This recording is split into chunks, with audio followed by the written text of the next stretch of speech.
શેખુલ ઇસ્લામ trust દ્વારા અનાજના કીટનું વિતરણ કરવામાં આવ્યું। વડોદરા જિલ્લાના સમિયાલા ગામમાં ટ્રસ્ટ દ્વારા રમજાન માસના પવિત્ર મહિનામાં જરૂરિયાતમંદોને અનાજની કીટનું વિતરણ કરવામાં આવ્યું। આ કીટનું વિતરણ એવા મુસલમાન પરિવાર માટે હોય છે જેઓની આર્થિક પરિસ્થિતિ ખરાબ હોય છે, સાથે જ વિધવા બહેનોની આગળ પાછળ કોઈ ના હોય તેવા જરૂરિયાતમંદને આપવામાં આવે છે। આ મહિનામાં મુસ્લિમ સમાજના મુસ્લિમ ભાઈઓ ખેરા, જકાત, લીલા જેવા સદકા ખૂબ મોટા પ્રમાણમાં નીકળતા હોય છે।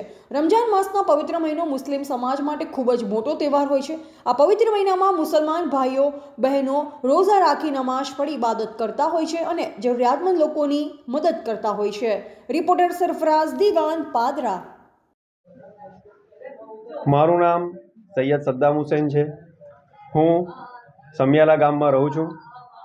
તમે જોઈ શકો છો કે રમજાન માસની અંદર દર વર્ષની જેમ આ વર્ષે પણ શેખુલ ઇસ્લામ ટ્રસ્ટ દ્વારા સમિયાલા 87ની બ્રાન્ચ દ્વારા દર વર્ષની જેમ આ રાશન કીટનું વિતરણ કરવામાં આવે છે।